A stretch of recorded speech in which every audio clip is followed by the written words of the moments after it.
Well, May's finally here, and that usually means flowers are starting to bloom in Rogersville, and it's starting to heat up a bit. May also means that Walters is going to be releasing 2 more of the Santa Fe El Capitan Streamline cars. Now, for those who haven't heard, Walters has been releasing an entire passenger set under the name El Capitan, which was rail service at its peak in the mid-1960s. Service ran from Chicago, winding its way through Missouri, Kansas City, New Mexico, and Arizona, with stops as far west as Los Angeles and San Diego. The peak was in its 1967 year, with extra coaches added to both the El Capitan and the Super Chief trains ran by Santa Fe. Starting with what Walters has released so far and is now available in our stores, is a 73-foot Bud baggage car. These passenger cars were based on cars used by Santa Fe from 1956 to 1971. This baggage car has lots of detail on its outer body as well as in its trucks, with real metal finish, prototypically accurate window tinting, all grab irons factory installed, and has full underbody detail to match the prototypes. These passenger cars are recommended to handle a minimum radius of 24 inches for best results. The next streamlined car we're displaying is what we call the post office car, which had its heyday from 1956 through 1971. These cars gave the true meaning of snail mail in those days, when shipping by plane was just a luxury. These cars are the last of the rail cars when Santa Fe gave up their passenger service in the 1970s. These Walter cars have the ability to be lit and has factory installed KD style couplers. Now, following the post office car is this 85-foot standard baggage and dormitory transition car. These cars always looked a little funny with that bump on the back, but it served a purpose, allowing passengers to climb the stairs to the second floor to the next row of cars where most of the passengers traveled with the bird's eye view of the scenery. Our next 2 streamliners are double-decker passenger cars. Both are 85 feet long in scale feet with fantastic detail. Remember, these cars can also be lit. The first car is a step-down coach which carries 68 passengers, while the other is nearly identical looking on the outside, is a high-level 72-seat coach. You can bet passengers had a great view traveling across country in these beauties.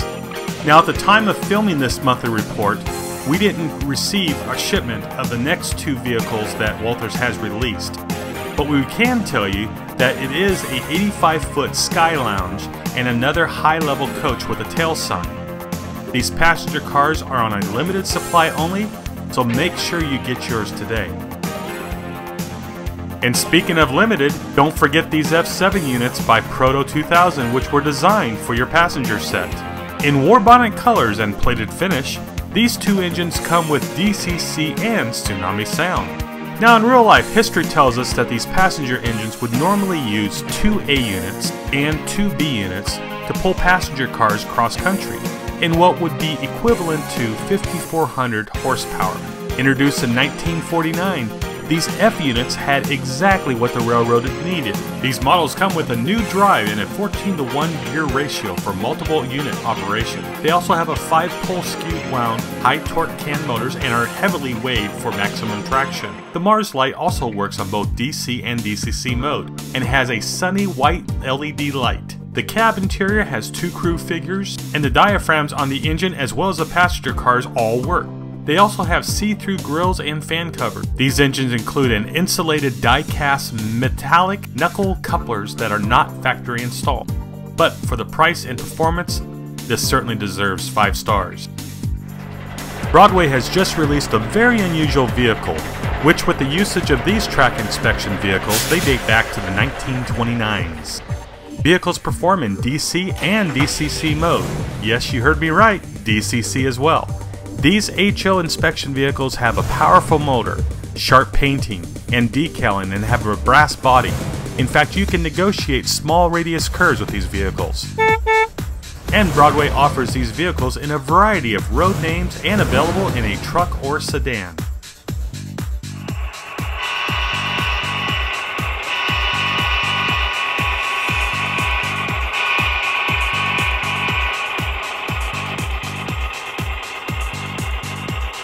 Heading out of town is this short train being pulled by this GE AC6000, which we'll be covering in a few minutes.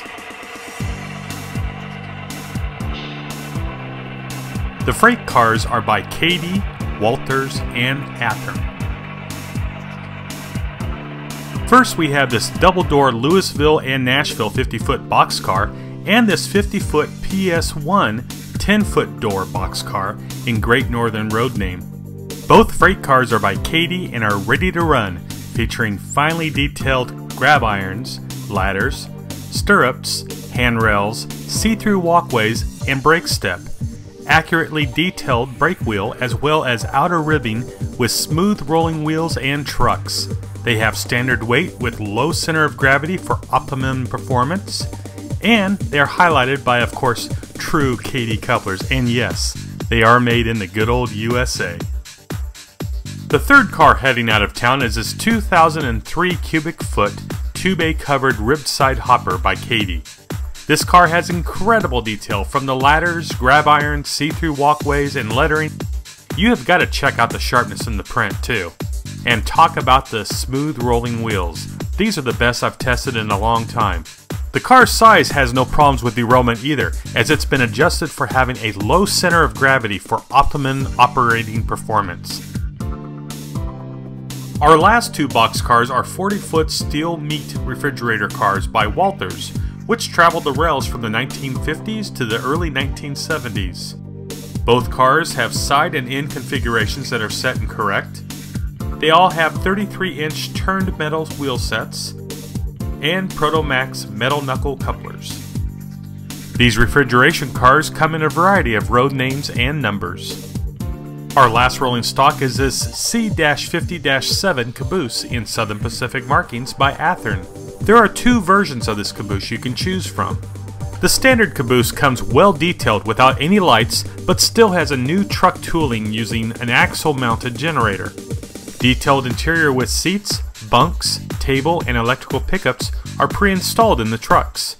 Also comes with McHenry knuckle spring couplers already installed.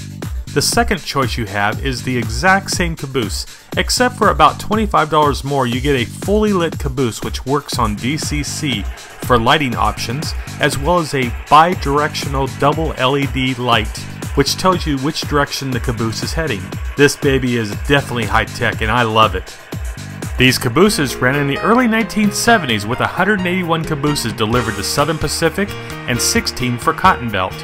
And now, sadly, I must say that we're displaying the last item for this month's report. This GE AC6000 diesel engine in Union Pacific colors is by Broadway Limited. This Paragon 2 engine can be ran in DC or DCC mode and has incredible sound. Believe it or not, these engines were able to produce more power than those big boys of the past. And you'll find these monsters running today, usually in pairs.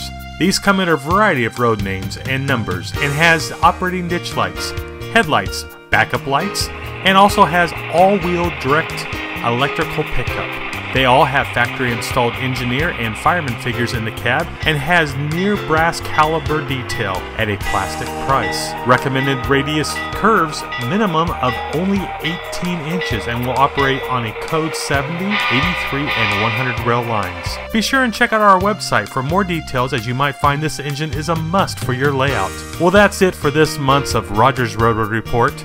We certainly hope you have subscribed to us for our monthly report so you will stay informed of new products displayed and heard for yourself right here on YouTube. And please do visit our website and sign up for our weekly email specials. Well, until next month, this is Rick wishing you happy modeling.